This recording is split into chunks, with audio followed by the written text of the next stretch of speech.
It started as an easy way to spread out payments. 4 installments, no interest, no worries. But for thousands of Australians, buy now, pay later has become buy now, panic later. So today on the Wealth Guide podcast, we're going to unpack how convenience culture is quietly turning into a cash flow crisis and how to regain control before it spirals. Hi, my name is Gabriel Micah and I'm founder of the Finance Co Group. We help everyday mums and dads and business owners achieve their financial objectives. Welcome to the Wealth Guide podcast, guys. It's going to be one of our last recordings for the year in December, so super excited. But today we've got with us Gabriel Micah from the Finance Co Group. Thank you for joining us. Thank you for having me. It's a pleasure. We've got Jojo, also known as Jack, and we've got the handsome Dean on the very end. So how is everybody today? Fantastic. Excellent. I should shave my head to partner with the voice. It helps with the lighting. Yeah, I think Well, so. you know what? We could probably organise that because the topic we're going to talk about today, guys, is buy now, pay later. Yeah. So you could probably put your hair cut on a payment plan because you've got a lot of it. You might need to spend a fair bit of money. Can't afford it in one go. Absolutely. So, basically, why do we want to talk about buy now, pay later is we're just seeing it's one of those things that's imploding. The general public are using it and it's not like it was before where you did it one-off. People are actually using it across multiple platforms, yeah? And we're seeing that people are then starting to have like really big debts. The reason we're having you here today, Gabs, is to talk about, from a mortgage point of view, which I can relate to that, but I'm not allowed to talk about that anymore. I work in financial planning. I'm no longer a broker.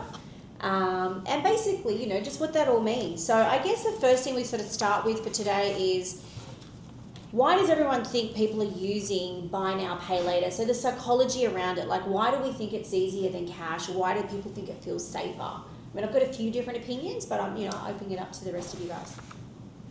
I'll probably just add something to it there. So I think a lot of the time it's more of like a dopamine hit where you get that satisfaction that you've actually finally bought something that you're really, really wanting to. Yeah.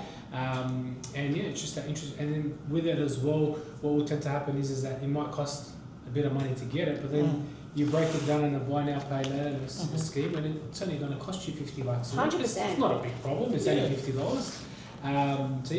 There's been a massive shift. And also it adds on, the FOMO. When you see something, wow. Yeah. It's a I'm dopamine gonna hit, get isn't it? Yeah, I'm gonna get paid next month, but maybe I can get. So if you remember years ago, sorry Mel, years ago they had you could still do it now where you could cash your pay, get your money now, and then just pay it back in installments or pay it back when you get paid. You're showing your age now. It's just about to say. Well, the buy now, pay later, the buy now, pay later tends to replace that, Right. where you don't get the direct physical cash withdrawal, but you have the means to purchase something now. Yeah. But I would say to you, and I know what you're saying, I'm showing my age now as well, so that was definitely a thing where people could go to the boss, hey, can I get an advance on my pay? And they do the things and they pay their bills, and usually that was more centered around survival from week to week and living paycheck to paycheck. Do you think that sometimes now the buy now, pay later concept comes more down to, if we relate it to, like socials and everything is just instant gratification, people's inability to wait and budget, and we can talk about budgeting because I think this is a big part of it, but do you think it's got a lot to do with the psychology around the fact that nobody has, sidebar, remember lay-bys? Yes. There you go. I was about to say. Wow. You used to go on the back of Kmart and Target. Yes. You're too young for that. No, I remember, yeah. Yeah. I used to go to my mum. But doing a lay-by didn't affect your credit file Yeah. or your ability to Good get a point. loan, things like that. The only difference is those goods, and you talk about that dopamine effect. I remember having a lay-by and you knew it was going to take you 12 weeks to pay it off. And that dopamine effect was I'm closer and I'm getting it. Whereas now it's the reverse. You get it up front and you pay it off in a period of time.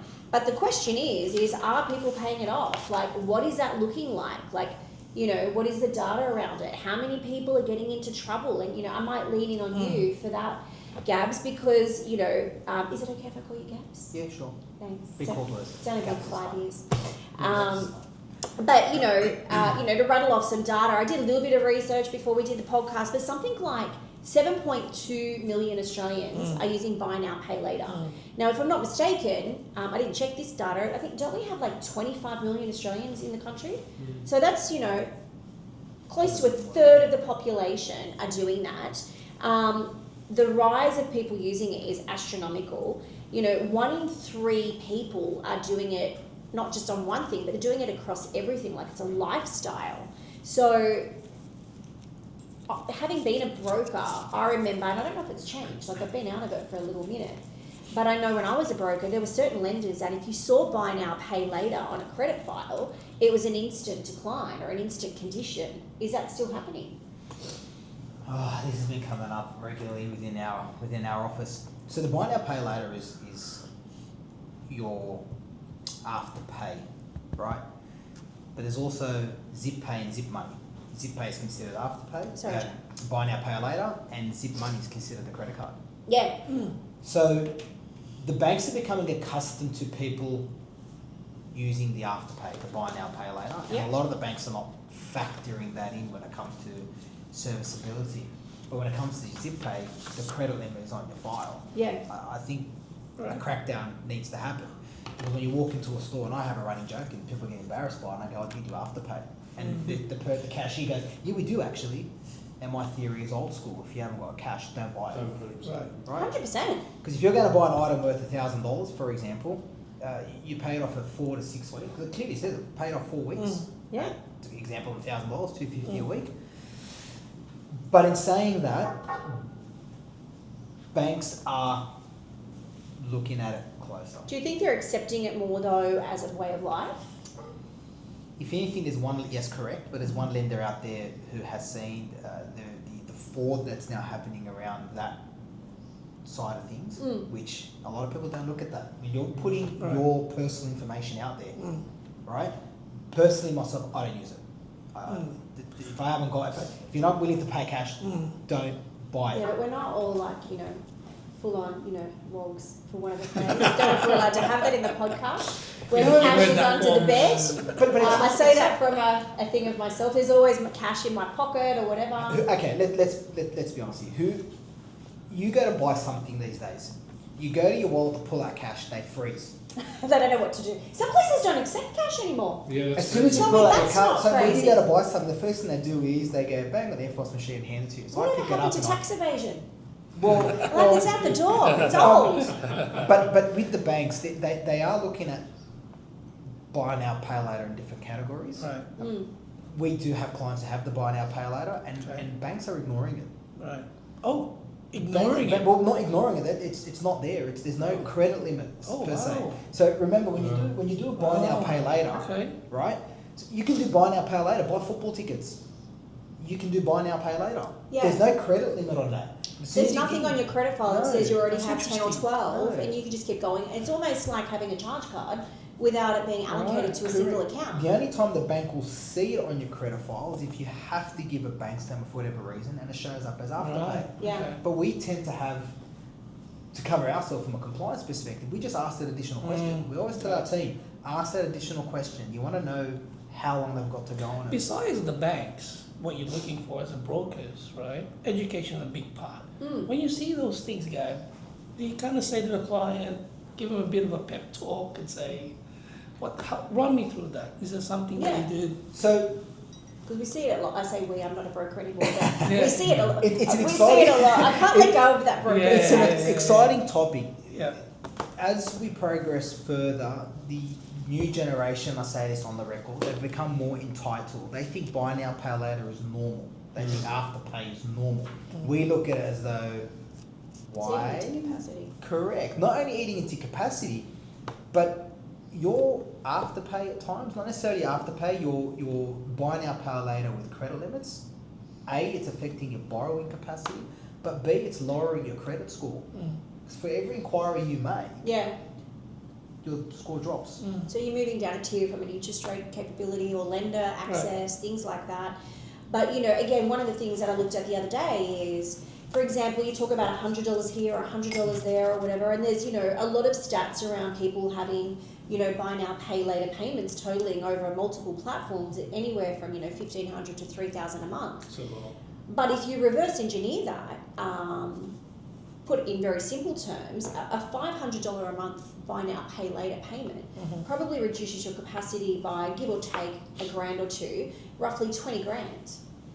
So you start looking at people with, you know, $1,000 or $2,000, you're talking serious amounts of money, and depending on what you want to buy, that could be the difference of getting a car loan or not getting a car loan, or getting your mortgage at no deposit, sorry, with no LMI or whatever it might be. So with being ex-brokers and broker, when you... Gotta emphasise this, right? I am not an ex-broker. I will forever be a broker. I can see the passion there. Forever. Well, we all here around. We have the same passion. That's educating people, right? And if we can educate people around the pros and cons, and I'm not against buy now, pay later. Everything has a place. Correct, but ask your question first, because this is the topic that I constantly have. Are they, when you have that discussion with those people, say, hey, this is how we'll do to your credit file and whatever, are they receptive? Are they like, oh, they've been in denial? What does that look like? So I was having a chat with somebody about 3 months ago, and he wasn't aware how credit cards and credit facilities can affect your credit score until we had that conversation. Yeah. He's gone to now wife, and he said to her, cancel your credit cards. And she's gone, why? And he goes, because it's affecting the credit score. Yeah. They don't realise that a missed payment on that credit card affects your credit score. So not only making the inquiry, it can take 12 to 24 months to repair a credit score. I look at a credit score like a wound. For the more credit cards you take, it's your Band-Aid effect, a Band-Aid fix. Right. To rip that Band-Aid off, you really genuinely have to stop. Yeah. And if you want to buy something, and we laughed about the lay-by, but how fun was it around Christmas time, where we'd go and we'd my first pair of shoes I lay-by'd. I love it. Were they from Payless? English shoes. I remember they were from InSport was a big thing back then. Massive. And the shoes were Oh, you're younger than me. $120. InSport didn't exist then. Yeah, they were $120, and my parents said, you want it, you go buy it. And I was working then, and I lay-by it. And my first pair of shoes I bought through a lay-by. And looking back now, it taught me that I didn't need the product there and then. So to get back, Jack, to what you're asking, education, first home buyers, education, people who are constantly refinancing to consolidate debts. In the last 12 months, we've probably seen an increase of debt consolidation for buy now, pay later and credit cards, probably about 20-25%. Wow.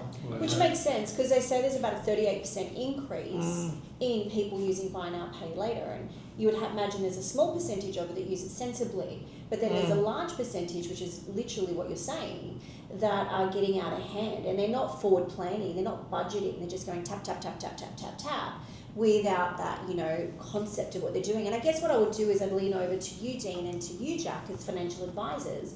When you're doing cash flow and budgeting for clients, how are you seeing that from your side?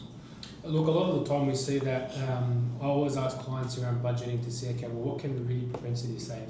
Now, go through looking at the numbers, a lot of the time they can say to me that, look, I might be able to only save $100, $200, $300 a week. Yeah. And then, but going into the budget, you might actually see that there actually a lot of their expenses are discretionary spending, and they could potentially save a lot more, right?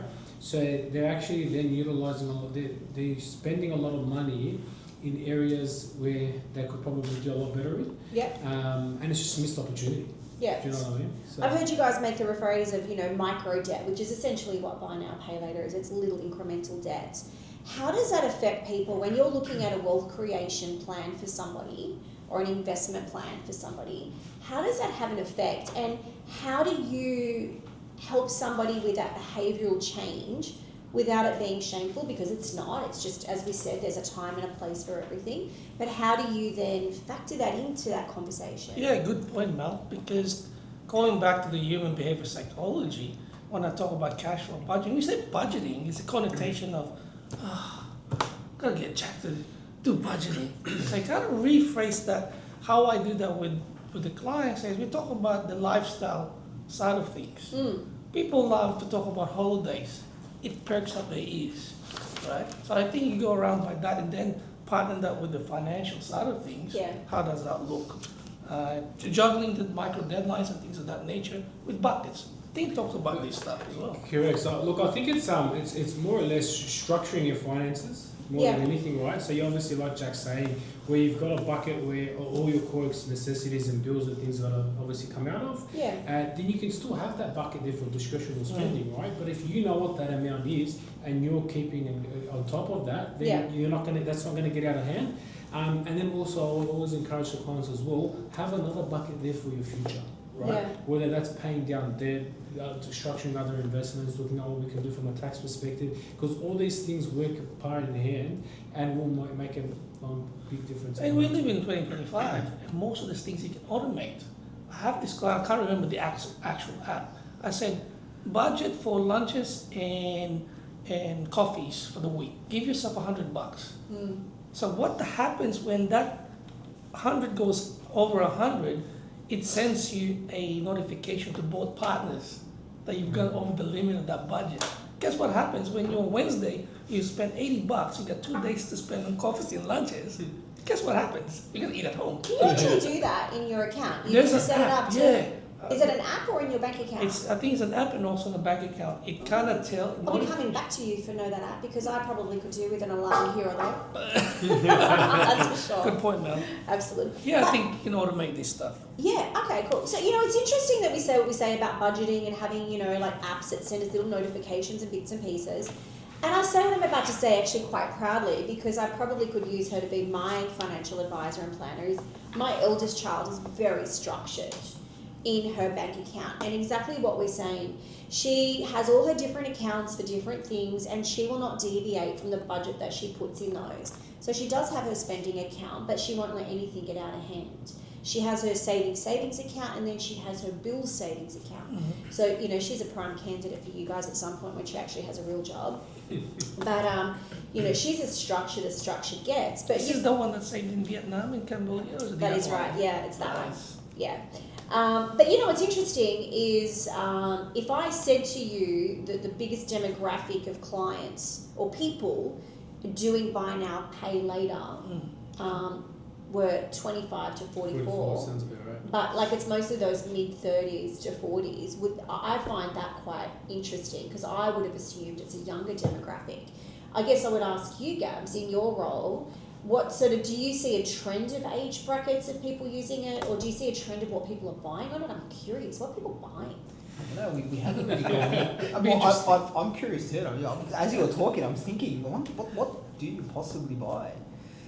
But age group, probably the same, 25 plus. I wouldn't put it 25 to 35 or 40, probably 25 plus. And it's just, again, I always talk about micro and macro. Yeah. And people think of the micro, that YOLO, you only live once. Well, That mentality.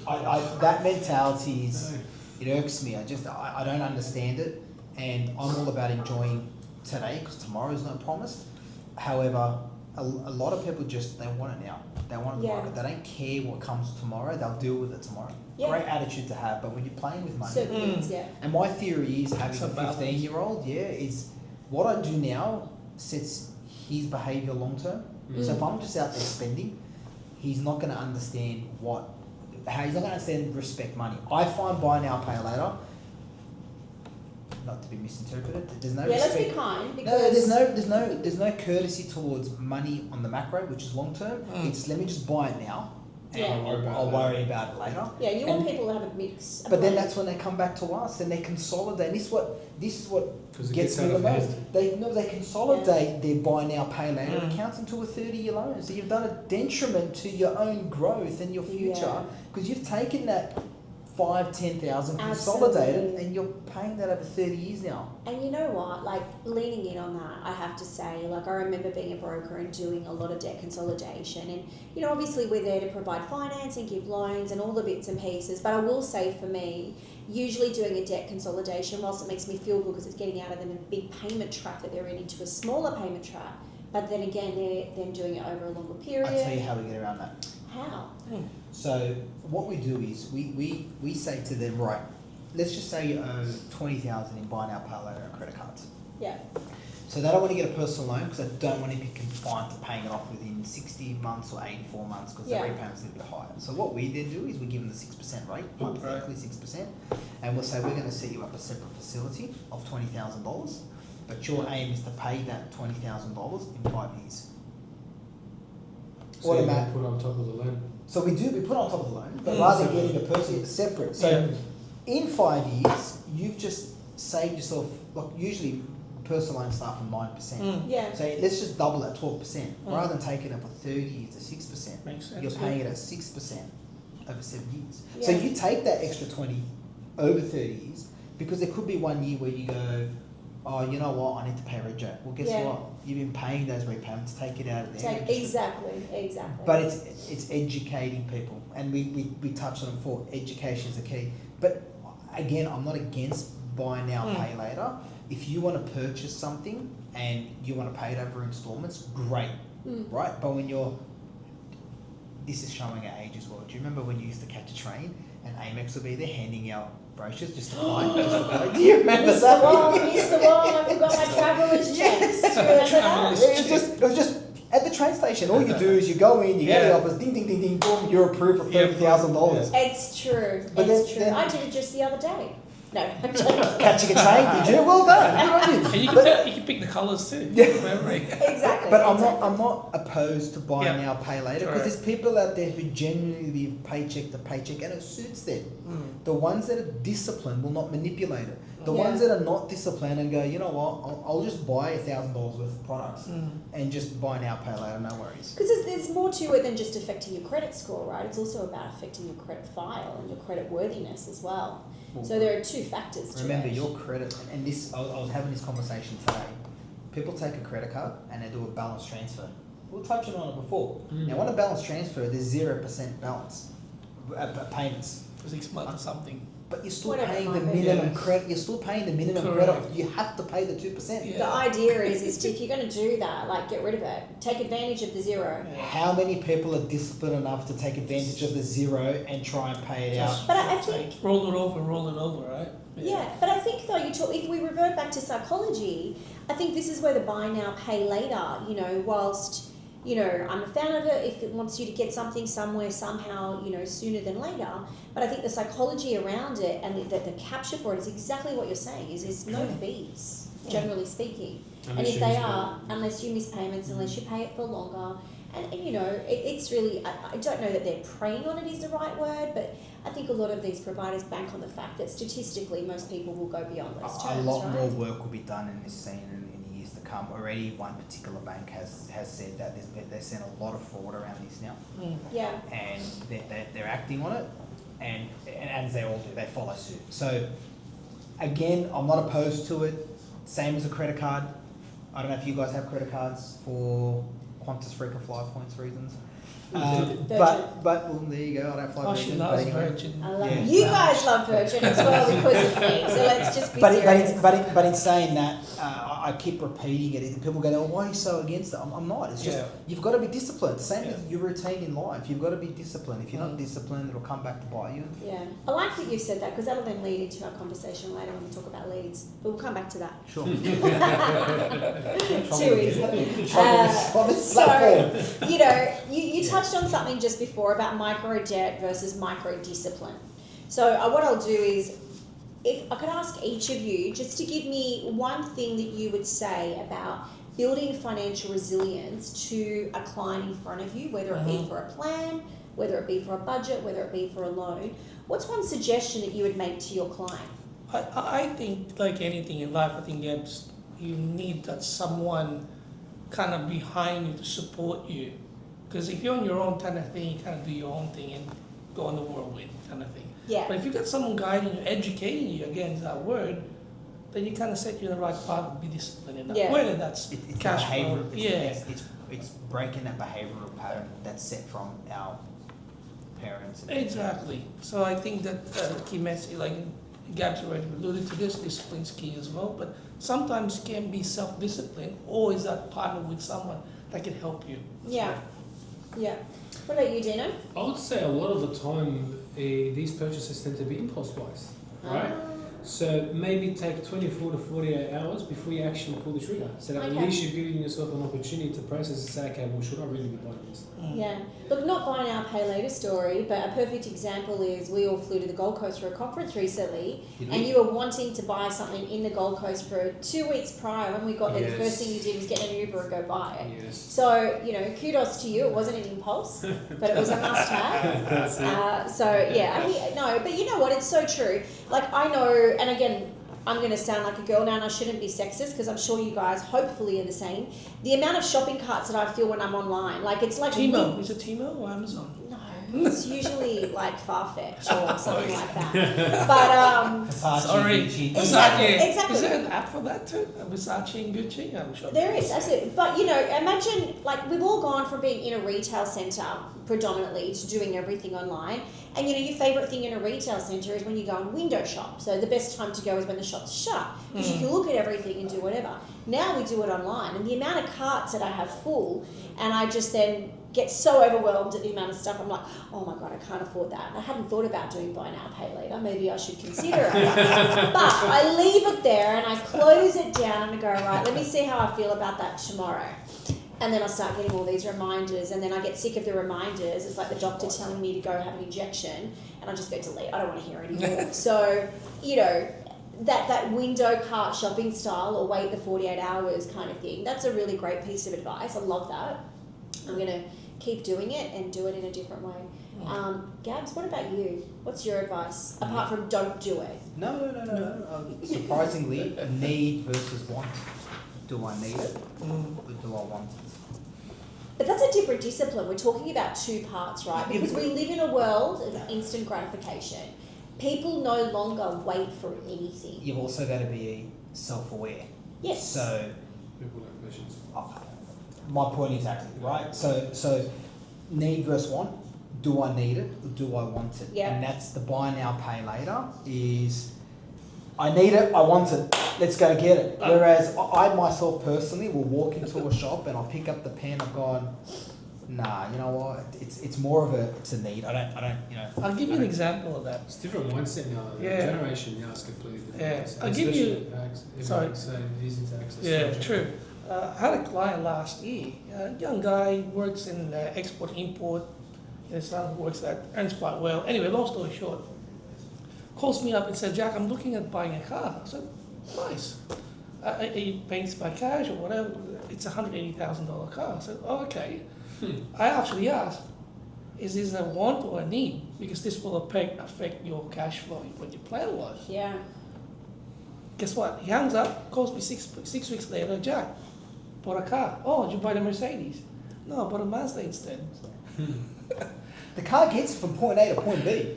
The But was point that was from- he was calling to reconfirm. He wanted that outside voice. Correct. He already had. Look, I know But if do you I'm think going. it's a case of he has a whole bunch of buy now, pay later things and he didn't have capacity? He has No, 'cause capacity. Is he a business owner? Yeah, he There you has go. He'll like capacity. it, don't worry. He- I'm a homeowner, use my statements. But it's that outside voice. And if I ever ask somebody something about what I purchased, it's somebody to talk me out of it because I already made my decision. I'm more of the opposite impulse. I'm more impulse as to why I shouldn't and why I should. Yeah. Fair But I enough. do like what you're saying is about that accountability Yeah. where if you want to buy something before you actually make that purchase, and really strong couples have that, and it's not about permission, it's just about another voice, right? Absolutely. I know that, God bless, I have the world's best husband, and, he lets me do whatever I want, but honestly, I don't know that I buy anything without going, hey, I saw this, what do you think?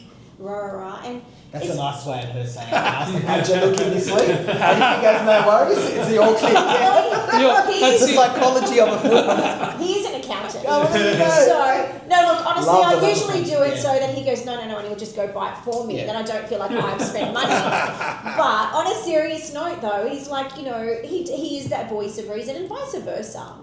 I've got friends that, that they don't even buy a toilet roll holder without having a conversation about, is it the right one? Should we get this? Should we get that? But again, that accountability, it rewires you about, is it in that month? Is it next month? Do we need it? And again, it's just about that rewiring for... That's what he went through his head. He said to me, Jack, I was thinking of you when I was the Mercedes car yard. There's a Jack that tells me to buy it, there's a Jack that tells you not to buy it. It's usually Jack But on that's the a, side. but that's a level of respect he has to you, Yeah. and that in itself is discipline to go. Yes. Let me just check in. Just check in. It'll defeat the purpose of having you in his life Mm. to Exactly. do his financial budgeting and so Yeah. forth and plans. If he's going to make us silly and then do what people do to me and go, just figure it out. Yeah. Yeah, and you know what? That's exactly right. Like when you invest in having a financial planner, it's an investment by itself. Absolutely. And the return on it, the magnitude of it, what I've learned is it's massive when it's done well. Yeah. And we have such a great team. So, you know, exactly, Gabs. Like if you've got someone that's leaning in on you and helping them build their world and give them a budget, a cash flow, and a strategy and a long-term plan, car is a big investment. Whether it's a Mercedes or a Mazda, it doesn't matter. They should be talking to you. You know, talking about wealth and bits and pieces, like big pictures. Let's talk about that. So, when we think about big pictures in, you know, wealth, in loans, bits and pieces, what do we think, and, you know, do we have opinions outside of what we've already spoken about, outside of what buy now, pay later could potentially be doing to people? Yeah, look, I'll add to that. I think a lot of the time, one of the things that I do with a lot of clients is around just cash flow projection and modelling. And through that process as well, a lot of the biggest pain points in a household is the mortgage, right? It's obviously costing a lot of money and one of the main constraints on the cash flow. Now, a lot of the time people will have this large mortgage, they don't know how long it's going to take them to pay down, so they'll do what they can, but there's no clear structure in place. Yeah. Right? So then helping them with debt reduction strategies, say, okay, well look, instead of you spending an additional 10, 15,000 on things that you don't need every year, if we restructure that and place that into areas where you're going to get a lot of benefit out of it, it will actually significantly change your financial future. Yeah. Right? Like I had an instance with a client where they had a mortgage, they had some decent cash surplus as well, and I was able to help them get a 30-year mortgage down to around about 8 years. There you go. Yeah. Right? Short-term gain, Fantastic. long-term gain. And then if you reverse that into, you know, the buy now, pay later concept, is that compounding thing of letting that run over, you know, 4 or 5 years can cost you 10 or 12 grand. And the reality is, what did you buy? It could have been a shirt, a dress, a pair of shoes, a pair of tickets. If you start thinking about it in big picture terms, it was a really expensive purchase. It was no longer effective. So again, we do talk, you know, I feel like in this particular topic, the circle back is around, you know, if we could sort of, you know, wrap it up in a one little bow, it's education, it's self-awareness, it's automation, it's, you know, having that cart that sits there for 48 hours or thinking about it. It's leaning in on all those different things that go, do I need it now? Can I wait? Instead of spending it this way, what about if I save and invest, and what's that going to get me? And it doesn't even necessarily need to be a bond or a share. I've got our CEO staring at us over here going, everything's about shares and bonds and stocks. For me, it's not necessarily about that. It could be about nice furniture or a holiday or whatever. But again, if you're using that money and putting it in an account and earning money on it, it's still spent more wisely. So I guess what we'd probably do, does anyone else have anything they want to add or think that we haven't covered off on this particular area? I've actually learned something from Gab about separating that thing, the 7 year, you know, it's not part of the 30 year. I think that's a great strategy. People should know more about that. We collectively need to disrupt the market. Yeah, I think And that's by great. disrupting the market, we're making noise. You don't see on the ads, Christmas is 3 months away, have you saved your money? It's like, don't worry guys, buy now, pay later, you can get this now. So they're creating that unnecessary urgency. You know Christmas is the same time every year. You know the birthdays are the same time every year. Forward budget. If you put $20 away each week, do the maths. You know what I'm saying? Why wait until 4 weeks from Christmas and get into a panic? Yeah. So I just think by disrupting the market and making that necessary noise, it's going to educate people to go, oh, I need to put a 12-month plan. This is showing our age as well. No, it is. Do you remember, But do we're you coming remember into the that Christmas era. commercials where you could buy a hamper and you could pay for I swear to God, I was just about to say to you, my mum, you know, I come from, you know, an upbringing where Does it come with a lived jingle? week to week. I don't remember the jingle, but No, but my mum Crisco. still now, she has that Crisco, exactly. Yeah. Where at the beginning of the year, she picks out what she wants for the end of the year and she starts dipping. She puts her little bit away every week, so then at the end of the year, she gets all the groceries, all the bits and pieces. She handpicks certain gifts because she's accumulated that saving. and you've got that from her generation, but unfortunately if we don't instill that in the next generation being our kids, then by the time it gets to their generation's kids and so forth, I should say, it's just true. buy now, pay later, don't worry about it, just you want it now, go buy it now. Yeah, and I feel like, you know, we're coming into that era. We all spoke on Christmas, and we're coming into this phase where January, February, in particularly for you, Gabs, a lot of your calls will be, I overspent, what do I do? Well, Help me out. it's overate and you overspent. Well, you can't help with the overeat. I can't. Well, that's not your licensing. That I know of. Absolutely. Part-time PT. Absolutely. Hence the boot camp. Absolutely. But yeah, no, it's I think it's about making them education. coexist and having the discipline and the education, and you know, I like those tips that you said, having someone to lean on, the budgeting, the thought, the rewiring, all of that kind of thing, you know. And I do love that, you know, what we do at Riker, and I've listened to you guys in the office, we help people create that structure, we create that financial alignment so that all that convenience comes with clarity and with sensibility. And it's not about saying no, it's about saying, where does it fit? Is it for purpose? And do I really need to do that today or now? Yeah, To say yes. absolutely. All right. Thanks, man. Well, thanks, guys. Thank you. Thank you. Thanks, Gab. Nice to see you again. Appreciate it. If you're using Buy Now, Pay Later and you're planning to borrow, now's the time to zoom out. So map what's flowing out, structure what's staying in, and get clear on what lenders really see. And if you're a broker working with clients in this space, don't wait until the application to ask the hard questions. Get in early. And at Riker, partner with us, we'll help you build the financial picture early and clearly, so your clients aren't just hopeful, they're actually ready. Clarity is confidence, and let's build on that together.